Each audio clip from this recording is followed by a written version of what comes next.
Hello there, guys. Glad to see you watching another video of mine. Welcome back to the Pride. You can thank Man United. You can thank Messi. You can thank my most loyal subscriber, Reese. Thank you for your love and support, by the way. Let's help continue to grow this channel.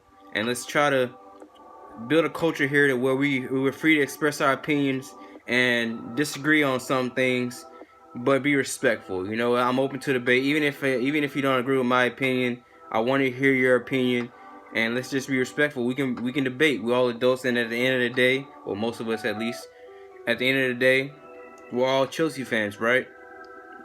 Anyways, but back to the Man United joke, right? I mean, I was watching the Champions League game. I was scrambling to get the video up in order to get, you know, the content up before the game started, but I struggled with it, and so I decided to redo it. But since Man United, they're out of the Champions League, you might as well book it, right?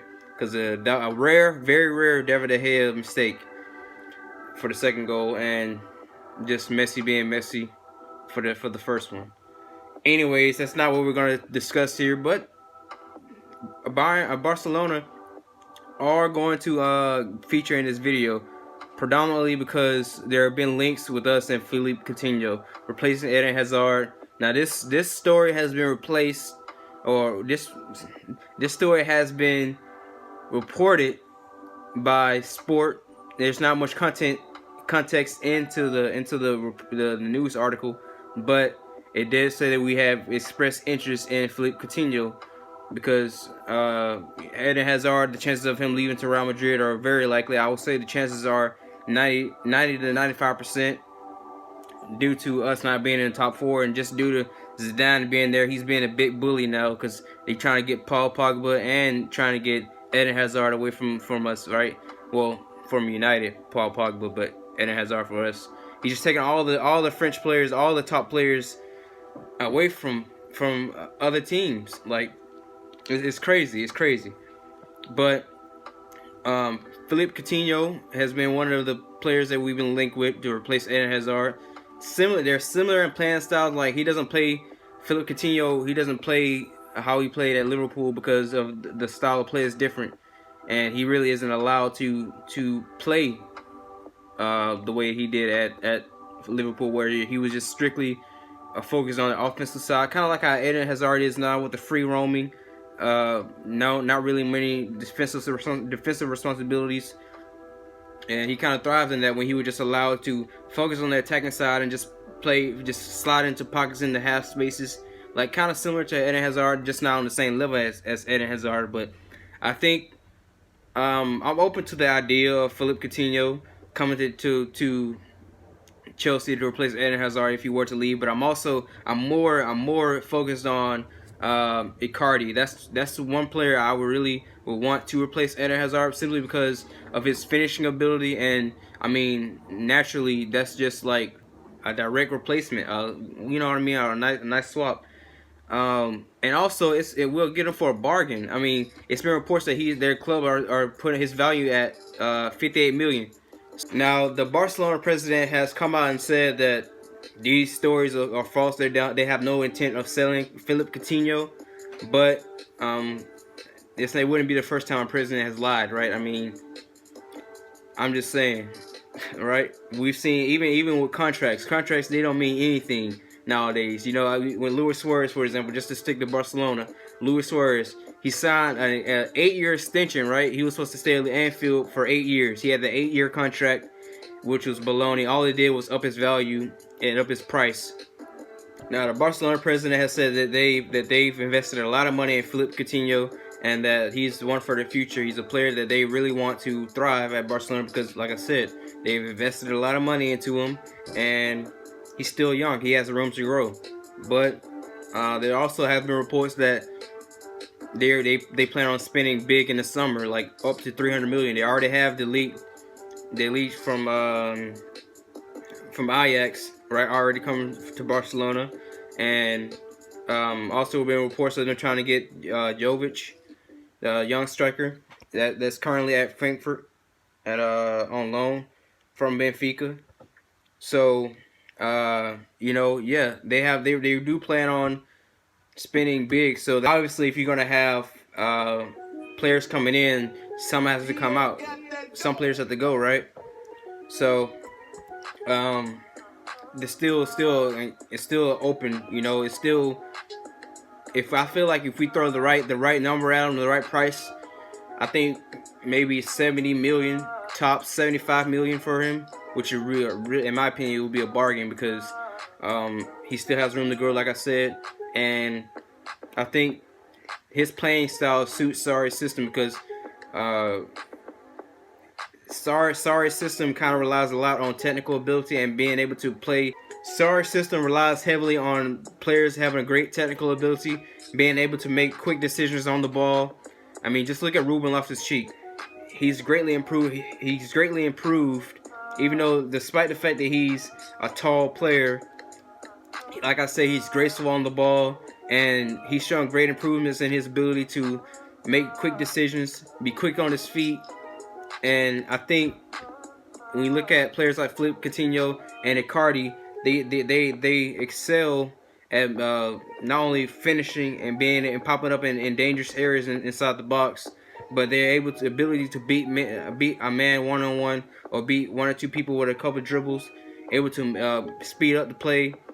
I think that's the type of players that we need to really overhaul and try to install into our team, because this is the only way it's going to thrive. Now, of course, this is always due if we win our appeal and the appeal is and the transfer ban is moved for one to the next transfer window, into the winter transfer window, which is January, which will allow us to buy players, right?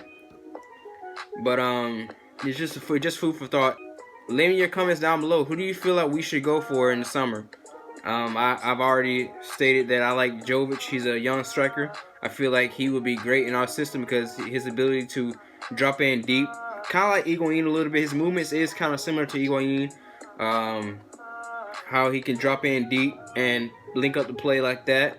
He tends to do well when there's another striker beside him or someone that to help feed off of. So, you know, maybe we can change our system, tweak our system a little bit by you know, if we were to get him, we can tweak our system a little bit, but that would mean that we have to get another striker as well, because we need I think we need a complete overhaul of our whole squad. Like I said, it's going to take at least 300-400 million to completely, if that's the route we're taking, instead of investing in our youth, we're going to have to spend at least 300 million to completely overhaul the squad, because the squad is not good enough. Over 50% of the squad is not good enough. And then if you risk the possibility of Hazard leaving, right, which is highly likely, we gotta not. We don't need to make the same mistake Tottenham did when they tried to make a direct replacement for Gareth Bale, and just completely wasted all their money that they made from the Bale sale.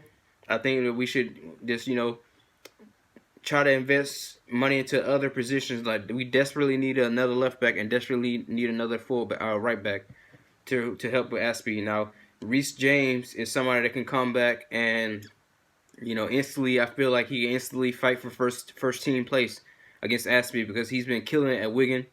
And even though Wigan are you know, almost in the relegation zone and in the championship, he's been their best player by far, and he's won several awards. And if you haven't seen it already, go back and watch his goal. I forgot who they were playing, but it was a screamer, a top-notch goal. Like, the guy's gonna be world class. He has potential to be a world class right back, one of the best in the world. If he really keeps on growing, keeps on developing, and staying dedicated, he can really be a force to be reckoned with. So in this video, I wanted to talk about Roman Abramovic and the possibility of him selling Chelsea for about 2.5 billion. There have been reports about multiple sources that he's been entertaining the idea of selling the club, because ultimately he hasn't really made his money back for buying the club. He's invested over $1 billion into Chelsea since he bought the club, and maybe he will be looking to try to. There is possibility of him cashing out. Now, there have been American owners looking into the club, but honestly, I think it's just him entertaining it. Nothing more, nothing less. I don't think he's gonna sell it. You know, he does have the problem with the visa. He still hasn't updated his visa yet.